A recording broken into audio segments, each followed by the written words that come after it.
Oi, aqui é o professor Ari e hoje a gente vai começar com as nossas aulas de eletromagnetismo.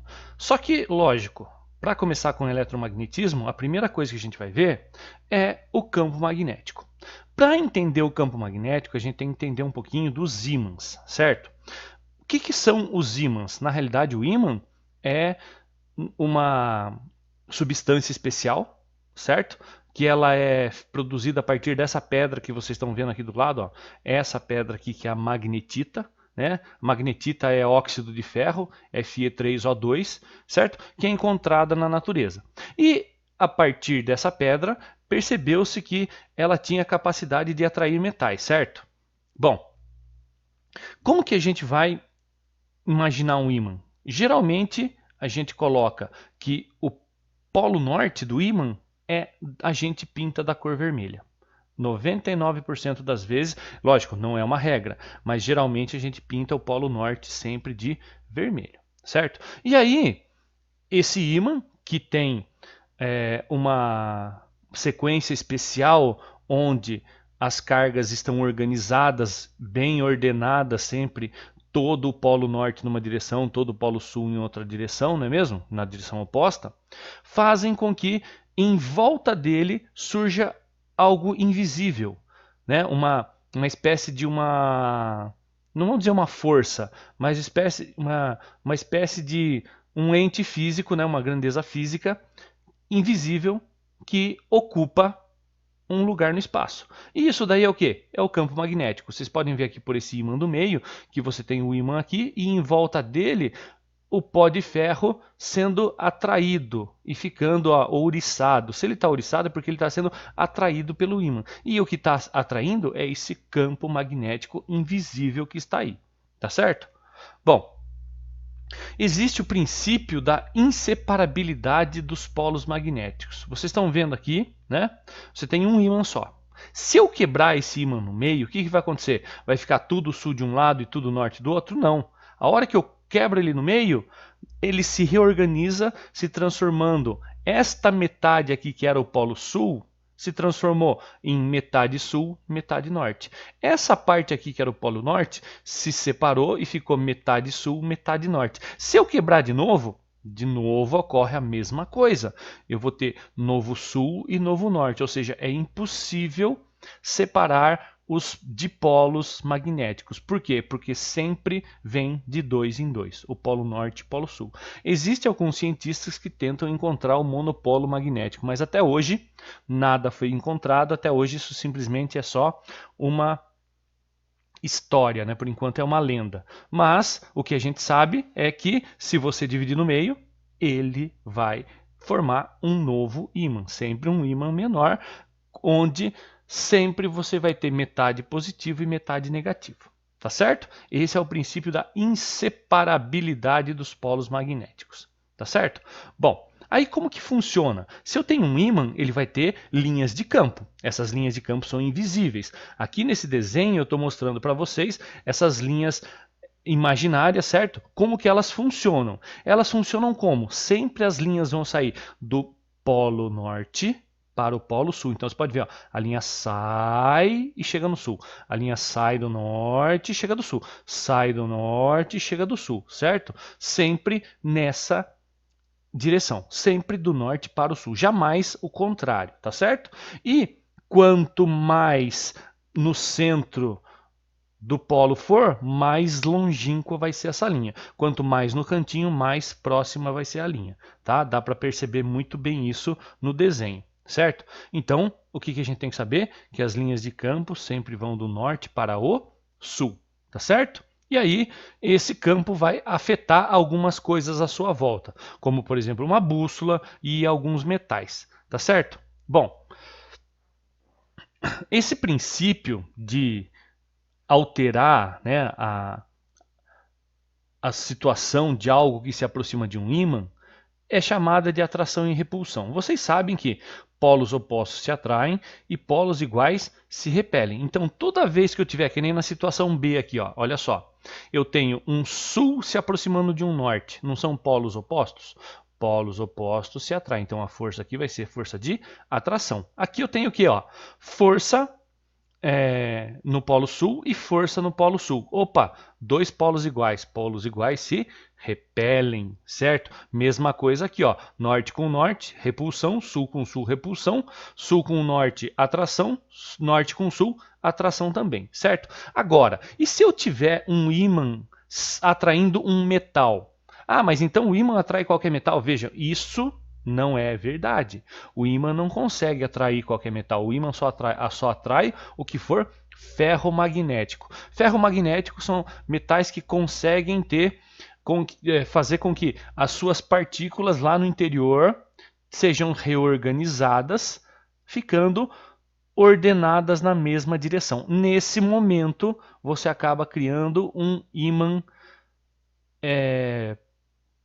temporário. Certo? E é o que acontece com o ferro, que estão vendo aqui, ó. O ferro, naturalmente, as partículas lá dentro estão todas iguais. A partir do momento que você aproxima um ímã, elas vão se reorganizar. E aí o ferro vai ser atraído pelo ímã. Independente se for polo sul ou polo norte. Vai ser atraído com certeza. Por quê? Porque aí é o polo que está fazendo a ação no pedaço de metal. E aí ele vai adquirir a composição, né, a formação necessária para ser atraído pelo ímã. Mas quais são os metais que são atraídos pelo ímã, né? São o ferro, o aço, o níquel e o cobalto, certo? Os outros podem até atrair? Até podem, mas aí você vai ter que fazer uma força, um trabalho de alteração na estrutura da matéria muito grande. Aí você vai ter que colocar um campo magnético muito forte para conseguir fazer isso, tá? Bom, entendido? Alguma dúvida? Então vamos continuando. Olha só, falando em magnetizar, o que é magnetizar? É orientar os elétrons do metal criando os polos temporários, que nem eu falei. Se eu magnetizei, vocês já devem ter passado por isso. Apertando uma chave de fenda com um parafuso, de repente você tira a chave de fenda e o parafuso vem junto. O que aconteceu? Ocorreu uma magnetização do parafuso, tá certo? Ou seja, os elétrons foram reorganizados, se orientando todas numa única direção, se transformando num ímã temporário, tá? E se isso for feito muitas vezes, você pode até fazer com que se transforme num ímã permanente, tá certo? Tá? Então, o que nos leva ao nosso campo magnético. O campo magnético, que é denominado pela letra B, certo? É essa grandeza invisível, certo? Que fica em torno dos ímãs, certo?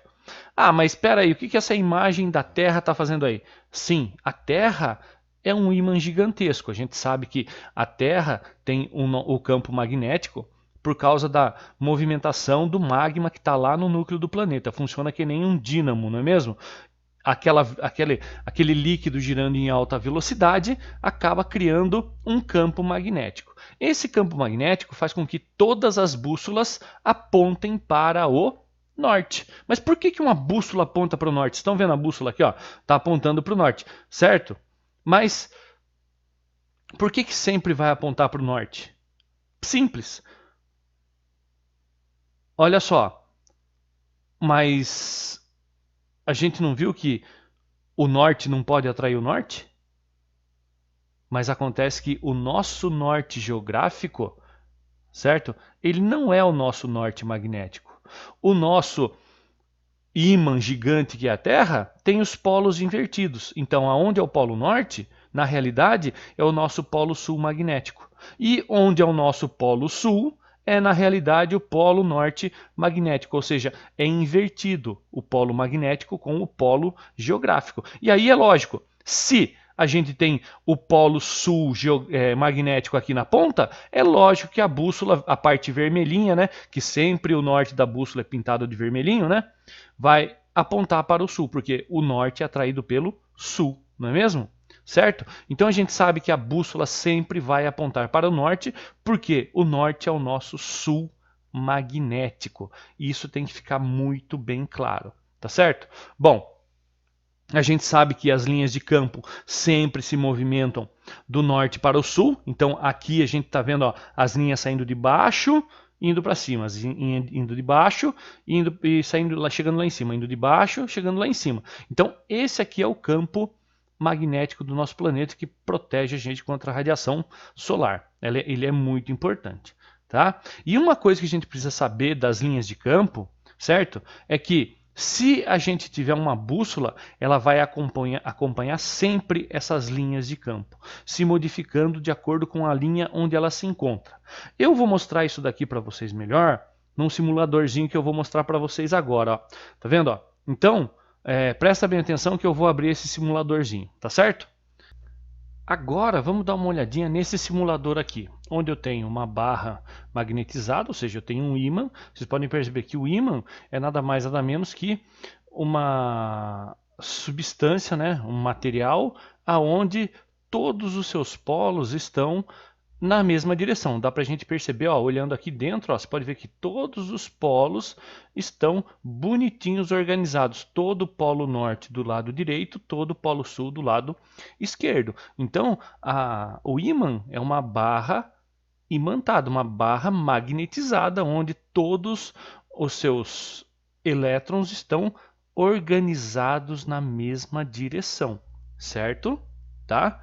Seus polos magnéticos estão organizados, tá certo? Bom, mas aqui eu tenho o meu ímã, vocês podem ver, eu posso mexer no meu ímã à vontade. Quando eu mexo, eu consigo fazer com que as linhas de campo se alterem. Vocês viram no slide passado que as linhas de campo elas sempre saiam do polo norte e vão para o polo sul, sempre saem do polo norte e vão para o polo sul. Você pode perceber que quanto mais próximo, né, menos inclinado é, e quanto mais longe, mais elas ficam retas as linhas, não é mesmo? Olha só como ela já sai reta aqui para cima, tá? Bom, mas vamos ver o que acontece se eu aproximar uma bússola. Então aqui vocês sabem que a bússola sempre aponta para o norte, não é mesmo? Então, por que a bússola sempre aponta para o norte no nosso planeta, né? Então vamos mostrar a Terra aqui, olha só. Vocês sabem que o nosso planeta, nós temos nada mais nada menos que o polo norte geográfico e o polo sul geográfico. E o polo norte magnético, o polo norte geográfico, é nada mais nada menos que o nosso polo sul magnético. Por isso que a hora que você aproxima a bússola, lembra que a parte vermelhinha é o norte, né? Então está apontando para o norte, por quê? Porque o norte da bússola é atraído pelo sul magnético. Tá certo? Então é por isso que sempre as bússolas vão apontar para o norte geográfico, porque o norte geográfico é o sul magnético, que nem a gente viu no slide anterior, tá? Então é desse jeito que funciona. Mas se a gente for colocar num ímã, olha só o que acontece, ó. Se eu colocar o ímã próximo do polo sul, olha só o que vai acontecer. O norte do ímã, né, a parte vermelhinha, vai ser atraída pelo sul. Se eu pegar esse ímã e movimentar aqui, ó, você pode ver que ele sempre vai estar tangente ao campo, né? Sempre tangente ao campo. Então ele vai seguindo, olha só, conforme eu vou movimentando, ele vai ficando tangente ao campo, olha só, sempre no polo sul. Se eu vou no meio da barra, olha só o que acontece, ó, ele inverteu, porque o vermelhinho aqui está sendo atraído pelo sul e o branquinho está sendo atraído pelo norte. Por quê? Porque olha a linha de campo aqui atrás dele. Lembra, né?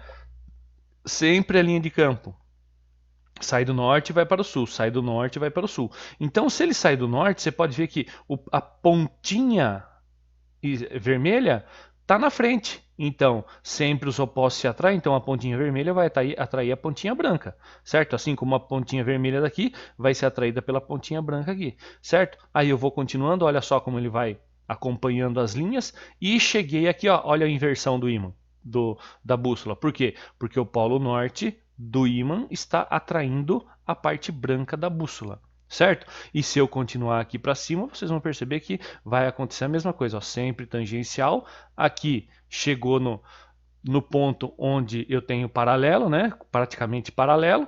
E se voltar aqui, ele inverte de novo para o sul. E uma coisa interessante, né? Vocês podem perceber que se eu afastar, ó, tá bem forte aqui a intensidade do campo. Ó. Se eu afastar, olha o que vai acontecer, ó. Ele vai perder a força. Por quê? Porque fica muito mais fraquinho. Olha só, tá vendo? Ele parou ali. Agora, se eu aproximar, olha como ele muda rápido. Tá vendo? Mas se eu afastar, ele perde praticamente. Por quê? Porque a intensidade do campo depende da distância. Tá certo? Espero que tenha dado para entender direitinho com esse simulador aqui, já que a gente não consegue fazer ao vivo em sala de aula, tá bom? Continuando, eu espero que vocês tenham entendido o funcionamento do ímã, né? E agora a gente vai fazer um exercíciozinho. Olha só, uma pequena bússola é colocada próxima de um ímã permanente, em quais as posições assinaladas na figura, a extremidade norte da agulha apontará para o alto da página. Lógico, sempre o vermelhinho é o norte, certo? Então eu tenho 4 pontos, A, B, C e D, e eu quero saber como é que a bússola vai se comportar. Bom, se eu for olhar as linhas de campo, olha só, o que vai acontecer se eu colocar a bússola no ponto A? O ponto A, vocês sabem que está aqui em cima. Então, se aqui é o norte, certo? Obrigatoriamente, o que vai acontecer? Ele vai atrair o sul. Então, olha só como é que fica a nossa bússola. Sul para baixo, norte para cima. Opa, então isso aqui está exatamente do jeito que o exercício quer, né? Certo? A extremidade norte da agulha está apontando para o alto da página. Opa, então no ponto A está isso que está acontecendo. Então agora vamos dar uma olhadinha no ponto B. O que está acontecendo no ponto B? Olha só, saiu do norte e veio para o sul, certo? Então significa que a linha de campo, né? A gente tem essa parte norte aqui descendo para ser atraída pelo sul. O que vocês acham que vai acontecer com a bússola? Vai ficar igualzinho que está aqui em cima? O que vocês acham? Lógico que não, né? Ela vai ficar ao contrário. Por quê? Porque, olha só, lembra que a bússola segue a linha do campo? Então, se está seguindo a linha do campo, certo? Tá vendo aqui, ó? Sul, norte atrai o sul, sul atrai o norte, não é isso? Então, nesse caso, a bússola ficou ao contrário, porque ela está seguindo a linha de campo. Olha aqui, ó. Olha a setinha aqui, ó. Ó, o norte está para frente, o sul está para baixo, certo? Agora vamos dar uma olhadinha no ponto C. O que vocês acham que vai acontecer no ponto C? Ué, é só olhar a linha de campo aqui. Então a linha de campo vai ficar como? Exatamente do mesmo jeito. Por que fica do mesmo jeito? Porque está seguindo, ó, olha só. Saiu do norte e foi para o sul. Saiu do norte e foi para o sul. Então o norte está chegando no sul, não é isso? Então, desses dois jeitos aqui, ela vai ficar de ponta cabeça. E agora, aqui no ponto D, o que acontece? Vamos analisar? Opa, aqui o norte está chegando, não é isso? Não é o norte que vai ser atraído pelo sul? Então, olha lá a nossa bússola, o norte sendo atraído pelo sul. Então, significa que no ponto A e no ponto D, eu tenho a bússola apontando para cima da página. E a gente resolveu o exercício. Portanto, letra A, certo? Somente em A ou D que ocorre essa situação. Entendido? Ótimo. Então vamos continuar. Bom, mas tem uma coisa muito importante que esse senhor aqui do lado, Hans Christian Ørsted, conseguiu desenvolver. Ele percebeu que o campo magnético pode criar uma corrente elétrica e que uma corrente elétrica pode criar um campo magnético, certo? Então a gente vai ter que dar uma olhadinha no experimento de Ørsted, certo? Aqui a gente tem um esqueminha, olha só, uma bússola, certo? Está apontando aqui para o norte. Nós temos uma lâmpada, aqui nós temos um gerador aqui e um interruptor que a gente vai abrir e fechar o circuito, certo? O que a gente percebe? Olha só, a corrente elétrica vai ser capaz de gerar um campo magnético, mas como isso? Vamos ver se a gente consegue perceber? Olha aqui o experimento. Então, eu tenho a bússola, certo? A lâmpada desligada, eu vou ligar a lâmpada. A hora que eu liguei, olha o que aconteceu com a bússola. Ó. Vou desligar e ligar de novo. Ó. Desliguei, liguei. Desliguei e liguei. Olha só como a bússola teve uma inversão no seu sentido, ou seja, ela modificou para onde ela estava apontando. Significa o quê? Que a gente comprovou que a corrente elétrica gera um campo magnético. Então, isso é muito importante. Foi Ørsted que percebeu isso num experimento que ele fazia, porque ele era um professor, né, em uma universidade. E o que mais que ele percebeu que foi interessante? O uso da regra da mão direita. Então, quando a gente for estudar um campo magnético, veja bem, campos magnéticos, não força magnética, campo. Então a regra da mão direita serve para o campo magnético, isso tem que ficar bem claro. Como que funciona a regra da mão direita? Bom, primeiro a gente tem que pensar em fios. Eu tenho um fio e eu vou imaginar a minha mão direita segurando esse fio, certo? Se eu estou segurando esse fio, o dedão vai me demonstrar o sentido da corrente. E o restante dos dedos vão me demonstrar o sentido do campo. Então significa o quê? Que nem nesse exemplo que está aqui. Ó. Se a minha corrente está subindo, tá vendo aqui a minha corrente está subindo, o sentido do meu campo vai seguir a ponta dos meus dedos. Então, nesse caso aqui, está fazendo o quê? Um circuito como se fosse anti-horário, não é isso? Ou seja, como se estivesse ido contra o sentido do relógio, tá certo? Então, se eu sei que a minha corrente está subindo nesse caso, aqui vai ser anti-horário, tá certo? Então, a regra da mão direita vai ser importantíssima para a gente entender como que funciona o campo magnético. Por quê? O campo magnético é uma grandeza vetorial, ela tem módulo, direção e sentido, então você precisa conhecer, tá certo? Bom, vamos ver se a gente entendeu direito. Num condutor retilíneo, ou seja, num fio, a gente sempre usa a regra da mão direita, certo? Se eu uso a regra da mão direita, olha aqui, ó. Olha aqui, ó. Aqui no cantinho está o desenho que a gente viu anteriormente, né?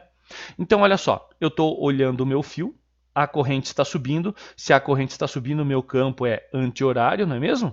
Certo? Certo? Olha aqui, ó. Olha aqui o vetor campo. Tá vendo aqui? Então, esse aqui é o vetor campo magnético no sentido anti-horário. Não é isso?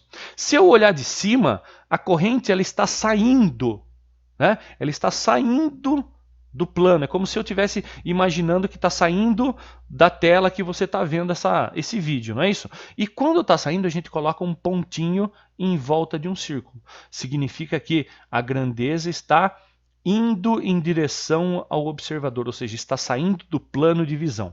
Então, toda vez que eu ver o pontinho, é como se eu estivesse imaginando uma flecha. Estou vendo a pontinha da flecha vindo na minha direção. Então, toda vez que estiver saindo do plano, é uma bolinha com em volta de um círculo. E se por acaso estiver entrando, vai ser um xizinho, como se fosse a parte de trás de uma flecha. Aqui, nessa vista de lado, dá para a gente perceber bem. Ó. Imagina você com a regra da mão direita, certo? O seu dedão está apontando para cima, e aí a ponta dos seus dedos estão do lado esquerdo. Significa que a ponta dos seus dedos estão saindo da tela. Se eles estão saindo da tela, é pontinho. Tá certo? Agora, se você continuar virando a sua mão, você vai ver que do lado direito, as pontas do seu dedo estão entrando na tela. Se estão entrando na tela, você não está vendo a ponta dos seus dedos, você está vendo a parte de trás dos seus dedos, não é isso? Então, você vai colocar o quê? O xizinho significa que do lado direito, o campo está entrando. No lado esquerdo, o campo está saindo. E nisso ele continua a sua rotação. Ficou bem claro? Porque isso vai ser muito importante nos próximos exercícios que nós vamos fazer.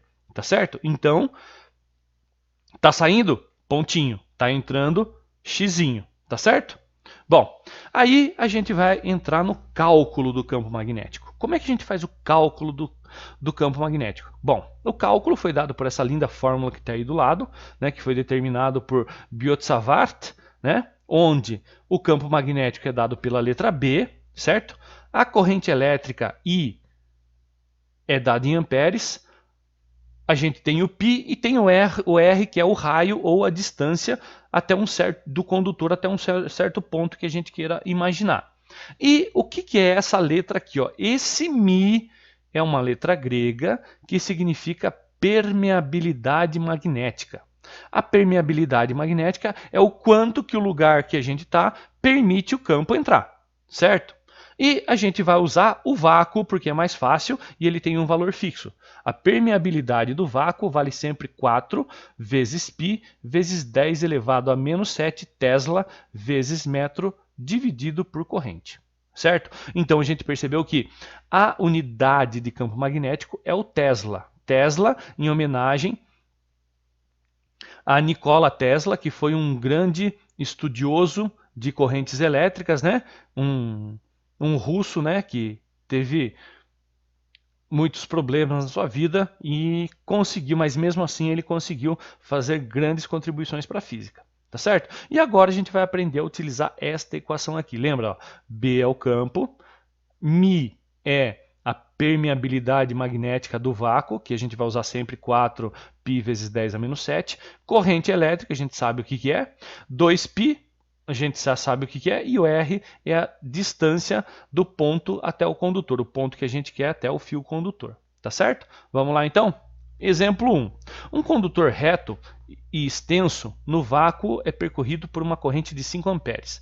Calcule o valor da intensidade do vetor indução magnética em um ponto P e que está a 20 centímetros do condutor. E depois indique o sentido do vetor. Então vamos lá, vamos ver o que a gente tem? A gente tem a corrente, 5 amperes. O que mais que a gente tem? A gente tem o raio, né, a distância do fio condutor até o ponto P. Está escrito que é 20 centímetros. Só que a gente não pode deixar em centímetros, a gente transforma em metros, certo? 20 centímetros gera 0,2 metros. Para quem não lembra, é só dividir por 100. Né? O que mais que a gente tem? A permeabilidade, que é 4π vezes 10 a menos 7, que a gente tem que saber esse número de cor. Né? E eu quero o campo. O que eu faço então? Pego a equação e substituo letra por número. Certo? Olha só. No lugar do Mi, coloco 4π vezes 10 a menos 7. No lugar do I, coloco 5. No lugar de 2π, mantenho 2π. E no lugar do R, coloco 0,2. E resolvo a conta. Mas eu posso cancelar tudo que é igual, certo? Então, cancelo π com π e eu posso fazer o restante da conta, certo? 4 vezes 5 dá 20, 2,02 vai dar 0,4, não é isso? Então ficou 20 vezes 10 a menos 7 dividido por 0,4. Fazendo a divisão, vai ficar 50 vezes 10 a menos 7. Se eu quero deixar isso em notação científica, 5 vezes 10 a menos 6 Tesla. Essa é a intensidade do meu campo magnético. Mas e agora? Esse campo magnético está como? Está entrando, está saindo? Como é que eu faço? Regra da mão direita. Se a corrente está para cima, o que acontece? Do lado esquerdo eu tenho o campo saindo, do lado direito eu tenho o campo entrando. Então, no ponto P, o que acontece? O campo está entrando no plano. Portanto, o que a gente percebe pela regra da mão direita? Ele está com um xizinho. Ficou bem claro? Tá? Então, está entrando no plano no ponto P. Entendido? Vamos ver se a gente faz mais um? Duas retas paralelas conduzem correntes com a mesma intensidade, de 10 amperes. Calcule a intensidade da indução magnética no ponto P, situado no plano das retas conforme a figura ao lado. Olha só, então agora eu tenho uma situação onde eu quero saber qual que vai ser a intensidade do campo aqui. Bom, só que eu tenho um campo desse fio e um campo desse fio. Então o que eu preciso fazer? Eu preciso saber o qual que é o campo desse fio e o campo desse. Então eu tenho que calcular para cada um deles, certo? E depois, o que eu vou fazer? Lembra das leis de Newton? Né? As forças, então, se eu tenho uma força puxando para cá, uma força puxando para lá, eu vou ter que ver se elas vão se somar ou vão se subtrair. Então, eu preciso saber as direções dos campos para ver como que eu vou fazer com essas linhas de campo. Tá certo? Então, primeiro, vou calcular o campo de cada um. O que eu tenho? Corrente de 10 amperes. O raio do primeiro, olha só, aqui eu vou fazer primeiro o de cima aqui, ó. O raio é de 5 centímetros, porque do fio até o ponto P são 5 centímetros. 5 centímetros, 5 vezes 10 a menos 2. A permeabilidade do meio, mesma coisa, né? 4 vezes 10, 4π vezes 10 a menos 7. E o campo 1 é o que eu vou achar. Vou fazer o quê? Mesma coisa para o campo 2. Mesma corrente, só que a distância agora é de 10 centímetros, então coloquei lá 0,1. Permeabilidade a mesma e vou achar o B. Certo? Então é isso que eu vou fazer. Então vamos começar colocando a equação. A equação todo mundo lembra que é essa daqui, né? Certo? Certo? Então vamos trocar a letra por número. Substituindo aqui. Campo 1 é quanto? O Mi, 4π vezes 10 a menos 7, multiplicado por 10, porque a corrente é 10 amperes. 2π é da equação, olha aqui, ó, é da equação, copio. E no lugar de R eu coloco 5 vezes 10 a menos 2. Dá para simplificar alguma coisa? Lógico que dá, né? Corto π com π. Que mais que eu posso cortar? O 10 com 2 vezes 5, né? Porque 2 vezes 5 é 10. O que sobrou? 4 vezes 10 a menos 7 dividido por 10 a menos 2. Vocês lembram, né? Copia a base e subtrai os expoentes. Menos 7 com menos 2 vai dar 4 vezes 10 a menos 5 Tesla. Porque o menos 2 vai virar mais 2, né? Menos 7 mais 2, menos 5. Vou fazer a mesma coisa agora para o campo B. Substituir, olha só, 4π vezes 10 a menos 7, vezes 10, que é a mesma corrente. Vocês perceberam que só mudou a distância? Certo? Distância agora é 0,1. Dá para eu simplificar? Lógico que dá, né? Cortei os 2π, Aí o que acontece? Vai ficar quanto? 4 vezes 10 é 40 e 2 vezes 0,1, 0,2. 40 dividido por 0,2, 200 vezes 10 a menos 7. 200 vezes 10 a menos 7, arrumando, vai ficar 2 vezes 10 a menos 5 Tesla. Bom, mas agora como é que eu vou saber lá no ponto P, já que eu tenho os dois? Bom, eu preciso analisar. Então, como que vai ficar, usando a regra da mão direita, certo? Como é que vai ficar o campo no ponto P, né, o campo B1 no ponto P? Olha só, o B1 vai estar como? Se você usar a regra da mão direita, você vai ver que você vai pôr o dedão no sentido da corrente, para cima vai estar saindo, portanto, para dentro do fio, para baixo do fio vai estar o quê? Vai estar entrando, certo? Então, a gente vai fazer o mesmo raciocínio para o fio de baixo. Para o fio de baixo, você colocou a regra da mão direita ali, você vai ver que automaticamente está saindo, não é isso? Então, o campo 1 está entrando e o campo 2 está saindo. Então, o que acontece? Você tem uma direção contrária, né? Você tem sentidos opostos ali, não tem sentidos opostos? Então, significa que você vai fazer o quê? Um menos o outro. Então, o que você vai fazer? B1 menos B2. B1 menos B2, 4 vezes 10 a menos 5, menos 2 vezes 10 a menos 5. Bom, 4 menos 2 a gente sabe vai dar o quê? 2 vezes 10 a menos 5 Tesla. Acabou o exercício. Tá certo? Sem sofrimento nenhum. Espero que vocês tenham entendido como que funciona o desenvolvimento de um exercício de campo magnético no fio, porque vocês sabem que a gente está olhando no fio, tá certo? Entendido? Aqui tem alguns exercícios, certo? Vocês podem dar um print na tela para fazer, se vocês quiserem, né? Enquanto eu vou passando, tem mais uma tela de exercícios aqui, ó, para vocês poderem se divertir um pouquinho com essas atividades, né? Já deu tempo de dar um print, porque agora a gente vai para o campo magnético em uma espira circular. Mas, professor, o que é uma espira? Olha só o que é uma espira. É basicamente um fio dobrado formando um arco. Isso é uma espira, né? Então você pode ver aqui, ó. Aqui eu tenho um fio, dobrei o fio, ele formou um arco. Esse arco recebe o nome de espira, certo? Mas como que funciona? Olha só. Numa espira, tem duas coisas que podem acontecer. A corrente pode entrar do lado esquerdo ou ela pode entrar do lado direito. Se a corrente entra do lado direito, certo? Se ela está entrando do lado direito aqui, o que vai acontecer? Vai seguir. Lembre-se da regra da mão direita, não é isso? Certo? Se você olhar na regra da mão direita, você vai ver que está subindo, né, do lado direito. Significa que em todo ponto que você estiver olhando dessa espira, sempre vai estar saindo. Ou seja, a resultante do campo lá no meio da espira vai ser para fora. Certo? E se por acaso a corrente estiver entrando do lado esquerdo, você usa a regra da mão direita do mesmo jeito e você vai ver que em todos os pontos da espira, lá no centro, o que acontece? O campo vai estar entrando na espira, certo? Então tem que ficar bem claro isso daí. A regra da mão direita vai te dizer o sentido e a direção do campo dentro da espira, tá certo? Ótimo. Bom, vocês podem perceber aqui que dá para a gente visualizar que aqui bem no meio da espira, todo o campo é coerente, ou seja, ele segue a mesma linha, certo? Então significa que bem aqui no meio da espira eu tenho uma constante, ou seja, uma coerência onde o campo vai ter um único sentido, tá certo?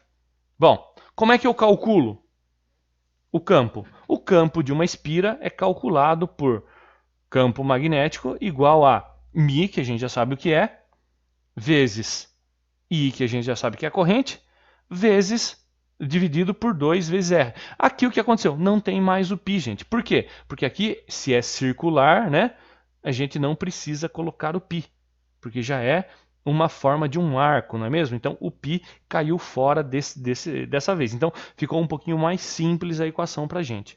Tá certo? Bom, vamos fazer um exemplo.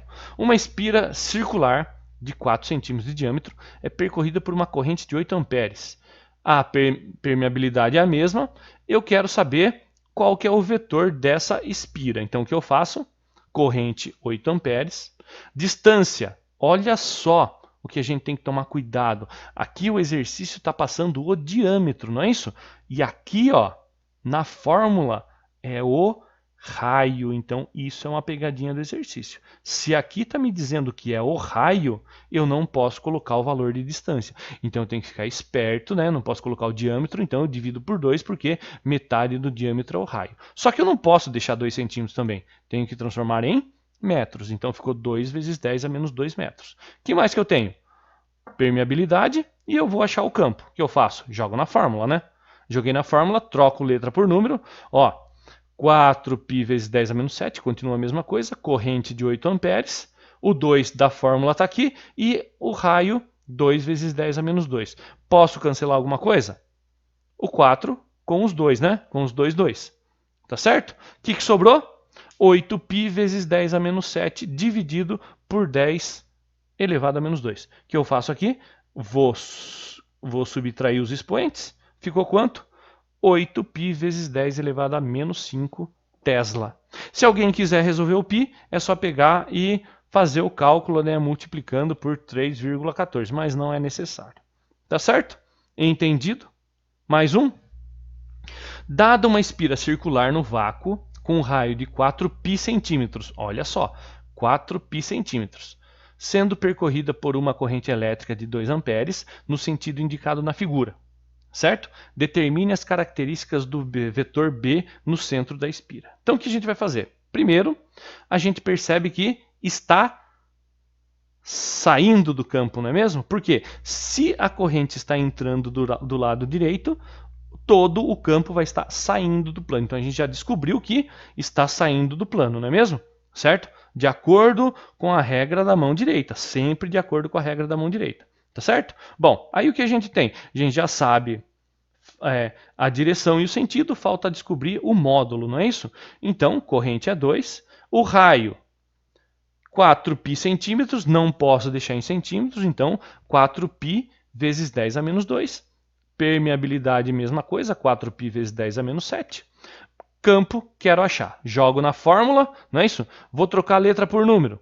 Vai ficar 4π vezes 10 a menos 7 vezes 2, né, porque são 2 amperes, dividido por 2 da fórmula, vezes 4π vezes 10 a menos 2, que é o valor do nosso raio. Posso cortar alguma coisa? Lógico que eu posso. 4π com 4π e o 2 com 2, não é isso? O que sobrou? 10 a menos 7 com 10 a menos 2. Quanto que vai dar isso aqui? 10 a menos 5 Tesla. Ou seja, um campo bem pequenininho, não é isso? Tá certo? Olha como é fácil. Fácil demais? Então vamos melhorar um pouquinho? Uma espira condutora circular de raio R é percorrida por uma corrente de intensidade I no sentido horário. Uma outra espira circular de raio R sobre 2 é concêntrica. Opa! Concêntrica significa que dividem o mesmo centro. Certo? E está situada no mesmo plano. Qual deve ser o sentido e qual o valor da intensidade de uma corrente que, percorrendo essa segunda espira, anula o campo magnético no centro de O? Opa! Se anula o campo magnético, a gente tem uma informação muito importante, né? Elas têm que ser o quê? Elas têm que ter nada mais, nada menos que sentidos opostos, né? Então vamos lá. Primeira espira. Olha só. Eu tenho uma espira que eu coloquei a corrente nesse sentido e um raio R, certo? Junto dela tem uma outra espira. E essa outra espira está concêntrica, ou seja, naquele ponto O, com o raio sendo a metade da primeira. Essas são as informações que eu tenho, certo? Bom, então na espira 1, o que eu tenho? Eu tenho corrente que é I, porque eu não sei quanto que é, né? Tenho só o valor genérico. O raio, que é R, que está aqui, ó, tá vendo aqui, ó? Eu simplesmente estou colando os valores que eu tenho. O raio é R. E a permeabilidade, eu sei que é 4π vezes 10 a menos 7. Vou ter que achar o campo da espira 1. Vou ter que fazer a mesma coisa com a espira 2. Só que a corrente 2 é o que eu quero. Olha só, o valor da intensidade da corrente na segunda espira, não é isso? Certo? Então, eu quero achar essa corrente. Qual que é o raio? O raio é metade do raio anterior. Está escrito aqui, ó, uma outra esfera circular com raio metade da outra, não é isso? R sobre 2. E μ é o mesmo. Vou achar o campo 2. Vou fazer os cálculos para cada um. A gente lembra da fórmula, né? E vou substituir letra por número. Certo? Bom, nesse caso, o que eu faço para facilitar a minha vida? Eu sei que a segunda espira anula o primeiro, não anula? Então, se a segunda espira anula o primeiro, eu sei que um campo tem que ser o quê? Menos o outro tem que ser igual a zero. Por quê? Senão não anula, não é isso? Não quero anular. Se eu quero anular, tem que ser igual a zero. Então, campo 1 menos campo 2 tem que ser igual a zero. Significa que o campo 1 tem que ser igual ao campo 2, certo? Então, B1 tem que ser igual a B2. Vamos jogar na equação? Olha só. A equação do B1 é essa daqui e a equação do B2 é essa daqui. Ó. Dá uma olhadinha. Ó. Mi, certo? Vou deixar o Mi mesmo. E a corrente, porque a corrente eu sei que é I. O 2 é da fórmula e eu sei que o raio vale R. Mi do B2 é a mesma coisa. O I eu não sei quanto vale, mantenho aqui. O 2 está da fórmula e eu sei que o R é dividido por 2. Posso cancelar alguma coisa para facilitar a minha vida? Mi com Mi. O que mais que eu posso cancelar? O 2 com o 2 e o raio com o raio. Certo? O que sobrou? I sobre 2 de um lado e 2. Opa, já saiu direto. A minha corrente 2 é metade da corrente 1. Certo? Então, corrente 2 é igual a corrente 1 dividido por 2. Acabei de achar a intensidade. Então, qualquer o valor que eu coloque de corrente 1, a corrente 2 vai ser metade. Se eu colocar 10, vai ser 5. Se eu colocar 8, vai ser 4. Então, não tem sofrimento. Certo? Achei. Agora só falta descobrir o quê? Qual que vai ser a direção e o sentido do módulo B. Mas o que vai ser? Ué, lógico que vai ser ao contrário, né, gente? Porque se essa corrente está subindo, a corrente da bobina do campo maior está subindo pelo lado esquerdo, é lógico que a outra tem que estar subindo pelo lado direito, né? Então, a espira 2 está com o seu campo saindo do plano, está saindo, está indo em direção ao observador. E com isso a gente concluiu o exercício. Entendido? Bom, agora tem 3 exercíciozinhos para vocês se divertirem, né? Pode dar um print aí que vocês vão precisar usar daqui a pouquinho, certo? E a gente vai ver mais algumas situações com campo magnético, tá? Olha só, campo magnético e uma bobina chata. O que é uma bobina chata? Uma bobina chata é nada mais nada menos que esse monte de espiras enroladas e engrudadas uma na outra. Totalmente grudadas, que nem isso aqui. Ó. Isso aqui é alto-falante, é bobina de alto-falante. Então você tem o quê? Centenas de voltas, todas uma encostadíssima na outra, certo? Parecendo que estão achatadas, certo? Então, o que a gente pode considerar? Que uma bobina chata é nada mais nada menos que várias espiras enroladas junto, tá certo? Bom, quando a gente fala de uma bobina chata, a espessura é desprezível. Então a gente não precisa se preocupar se eu tenho 10, 15, 20 centímetros de espessura. Porém, o que vai importar para mim é a quantidade de voltas. Então você pode perceber que na equação que está aí embaixo, surgiu uma outra coisa. Surgiu o N.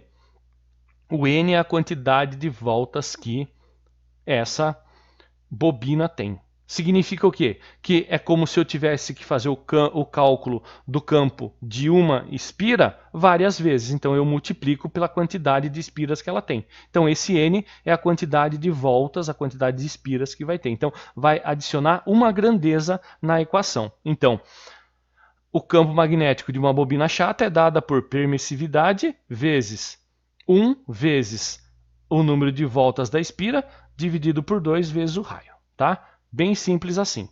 Usando a regra da mão direita, certo? Não pode esquecer de usar a regra da mão direita. Tá? Vamos fazer um exemplo?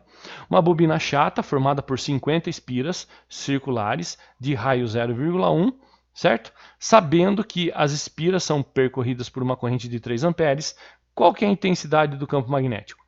Então, eu sei a corrente, eu sei a quantidade de espiras, que tenho 50, eu sei o raio, que é 0,1, e eu sei a permeabilidade. É lógico que é só achar o B. Então, como é que fica? Eu sei que B é igual a μ vezes I vezes N dividido por 2R. Troco letra por número. Olha só. μ é 2π vezes 10 a sétima. O I é 10 e o N é 50. Tudo dividido por 2 vezes R. 2 vezes 0,1. Fazendo essa linda conta, quanto que vai dar? 600π vezes 10 a menos 7 dividido por 0,2. Nesse caso eu não cortei nada, eu só multipliquei tudo. Que vai dar 3.000π vezes 10 a menos 7. Esses 3.000 a gente pode transformar, né? Que a gente sabe que 3.000 é 3 vezes 10 a terceira. Então vai ficar 3π vezes 10 elevado a menos 4 Tesla. Fácil demais também, né? Não tem sofrimento. E por último, o campo magnético de um solenoide. O que é um solenoide? Um solenoide é um dispositivo que você tem muitas espiras enroladas, só que elas não estão achatadas que nem na bobina, elas estão separadas, que nem na bobina chata, né? Elas estão separadas. Então o solenoide, as espiras estão separadas. E nesse caso, que eu tenho esse solenoide, né? Eu tenho nada mais, nada menos que uma situação onde, nesse caso, eu não posso desconsiderar a distância, não é mesmo? Tá? Então, o que a gente percebe? De novo, usando a regra da mão direita, que se a corrente entra, vamos dar uma olhadinha nesse desenho aqui, ó, neste desenho aqui, ó, neste desenho, certo?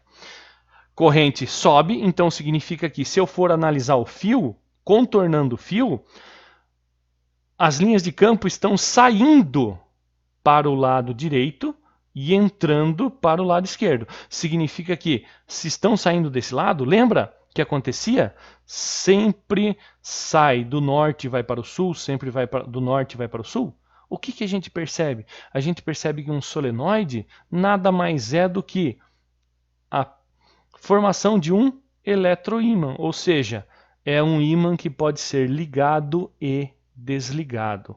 Então um solenoide, né, ele tem essa característica onde a quantidade de espiras que eu tiver vai aumentar o meu campo, certo? E sempre com isso eu sei qual que vai ser o polo norte do meu solenoide e o polo sul do meu solenoide. Por quê? Do mesmo jeito sempre sai do norte e vai para o sul. Certo? Aqui no desenho, aqui embaixo no cantinho, estão vendo como que acontece na realidade. Olha só, dentro do solenoide, as linhas de campo são todas paralelas, tá vendo? E depois, só a hora que elas saem do solenoide, é que elas vão tomar a direção e funcionar que nem um ímã. Ou seja, é como realmente se fosse um ímã, né? Dentro todas paralelas e a hora que sai elas vão buscar, né? O norte busca o sul, o norte busca o sul, tá certo? E a equação?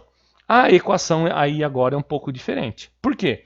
Porque agora o que vai interessar para mim é a distância entre as voltas, né, entre as espiras. Então, estão vendo aqui nesse exemplo aqui que eu estou mostrando, ó, do ponto negativo para o ponto positivo eu vou ter uma distância. Essa distância eu vou chamar de L, que é o comprimento.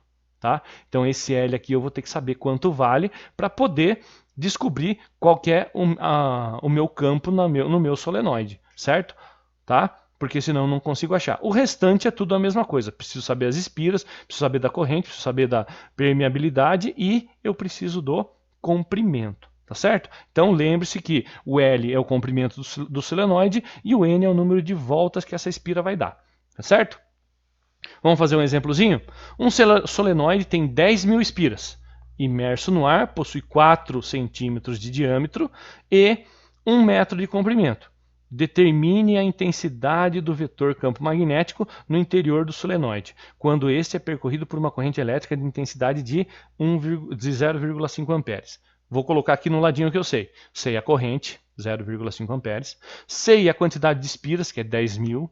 Sei o diâmetro, que é de 4 centímetros. Sei o comprimento, que é de 1 metro. E eu sei a permissividade, que é de 4π vezes 10 a menos 7. Então, dá para eu achar o campo? Lógico que dá. Só que, se vocês forem olhar, aqui na fórmula não tem diâmetro. Significa que o diâmetro, para mim, não vai fazer diferença nenhuma, tá certo? Então, o diâmetro não preciso colocar na fórmula, apesar de ter sido dado no exercício, tá? Então, eu troco letra por número. No lugar de μ, 4π vezes 10 a menos 7. No lugar de I, eu coloco 0,5. No lugar de N, eu coloco 10.000. E no lugar de L, eu coloco 1. Fazendo essa linda conta, vai dar quanto? Né? O 1 é descartável. Eu coloco o 10.000 como 10 elevado à quarta, para poder cancelar com o 10 a menos 7 ali, né? Fazendo a conta vai ficar quanto? Olha só, reorganizei colocando número com número, expoente com expoente, ficou 4π vezes meio, vezes 10 a menos 7 vezes 10 à quarta. Quanto que ficou? 2π, né? Porque 4 vezes meio é 2. E 10 a menos 7 com 10 à quarta deu 10 a menos 3 Tesla. Achei também o campo magnético de um solenoide ou de um eletroímã, se você quiser, né? Também dá. Entendido? Então espero que essas aulas de campo elétrico, de campo magnético tenham sido bem úteis para vocês, tá certo? Então, até a próxima.